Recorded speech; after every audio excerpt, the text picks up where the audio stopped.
Amazon DSP is one of the most underutilized strategies when it comes to marketing on Amazon. And I understand why. A big part of it is people don't understand how Amazon DSP works.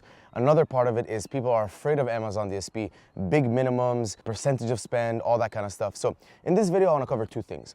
Why a lot of these misconceptions are not actually true and why it's so easy to start Amazon DSP. And I want to show you exactly how we grow brands with Amazon DSP. And if you're a D2C brand, especially in the CPG space, if you're a supplement, a cosmetic, something like that, Amazon DSP is super powerful. If you're already spending a ton of money on Facebook ads, I'm telling you, you're leaving so much money on the table by not using Amazon DSP. So if you don't know, Amazon DSP is Amazon's programmatic advertising. What it does is you have access to Amazon's audiences. Audiences like people who viewed a product, people who purchased the product, people who are in the market for a product, people who just got divorced, people who just got married, people who just had a baby. Amazon has a ton of data and you can leverage that data in a very smart way to drive more sales. And so essentially Amazon released this marketing platform where it has ads inventory. It could be on Amazon sites, so Amazon's owned and operated sites, and on publisher sites. So like any third-party publisher site, Men's Health magazine, whatever, all of these big blogs, like they're selling their ad inventory to Amazon and we're able to capitalize on that. But I don't recommend it and I'm gonna explain why in a second. So when thinking about Amazon DSP, you have audiences, right? Like, so people who viewed my product but didn't purchase, right? If I want to do some retargeting. And then you have ad inventory on Amazon's desktop or mobile web or mobile app. And then you have creatives. And this is where people like to get caught up, right? In creatives, they're like, oh, don't I need all this custom creative? You don't need any of that. So let me explain to you my strategy when utilizing Amazon DSP. Number one, I stick to Amazon and Amazon only. Amazon desktop, Amazon mobile web, and Amazon mobile app. That's where I want to show my ads. I don't want to show it anywhere else. I just don't feel like I'm getting consistent results, and why spend money on something that I don't feel like I'm going to have a good return? Next, when it comes to the creatives, guys, we've tried everything. Honestly, in my opinion, what really works, with some exceptions, right? If it's like Father's Day and you want to do a Father's Day creative, cool, but with some exceptions, right? What usually works is using responsive e-commerce, which basically Amazon just takes your listing and it shapes it automatically into all these different sizes for the headline search ad, for the sidebar, all that kind of stuff. So you don't have to do any of the editing. It just does all of that automatically. And guess what? It just looks way more natural and people are more inclined to click on something that's native to Amazon versus look at this big ad that's in your face. Cool. So let's talk about the strategy. The way I structure Amazon DSP, and I do this in a very specific way, because here's the biggest thing about Amazon DSP. You're now on a separate marketing platform, and even though Amazon's campaign manager gives you results, it says, oh, you spend $1,000, you make $10,000 in sales. When I look at my total sales, they're not $10,000 more, which tells me the attribution is off. Like with anything, right? Like with Facebook, like with using billboard marketing, like there's no attribution there. So should you just not use it?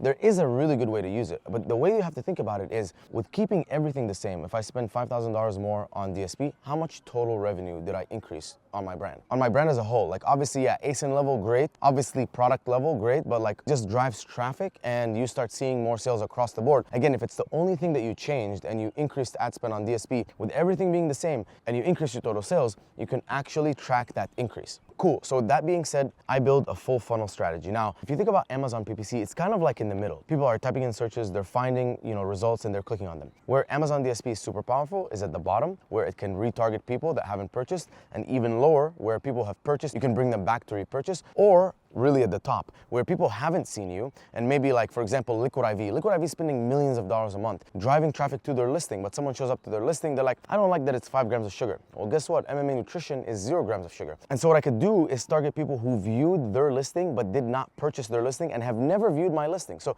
they don't know me.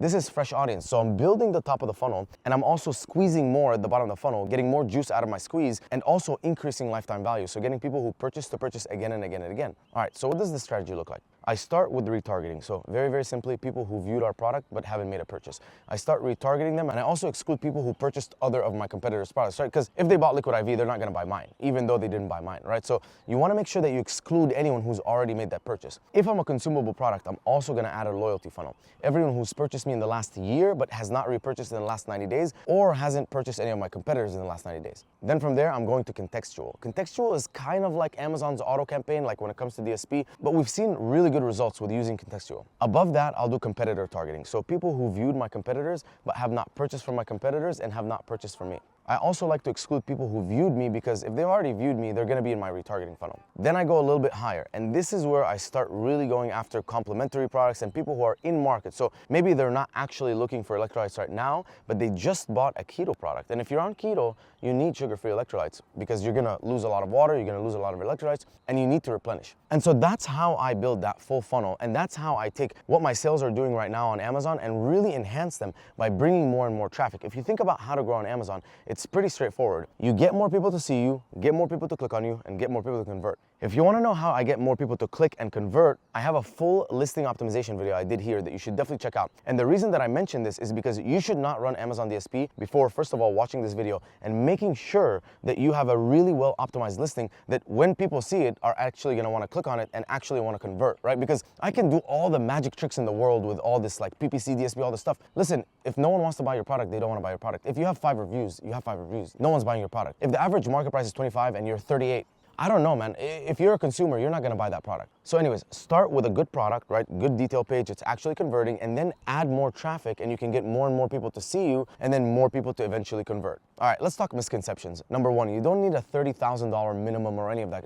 You don't need any minimum, right? The minimum that I ask from you is number one, it makes sense after paying me as an agency. Is it gonna make enough money for you for it to be worth it? Number two, avoiding noise. If you say, okay, let's try DSP with $500, great, you made $2,000 in sales, amazing. How much is your total sales? $100,000 a month. So $102,000 a month, are you gonna attribute that to DSP? Who knows, dude? You're probably in 97, 98, 1 and 2, 1, you know what I mean? It's too much noise. So think in like a 4x ROAS, right? If you spend 10K and you make 40K in sales, if you're at 100 and you go up to 140, that's significant. The second misconception is that percentage of spend. Okay, Mina, great. I'm gonna do 10K a month initially in ad spend, and then what happens when I do 50K, 100K? Are you gonna take so much tens of thousands of dollars? No.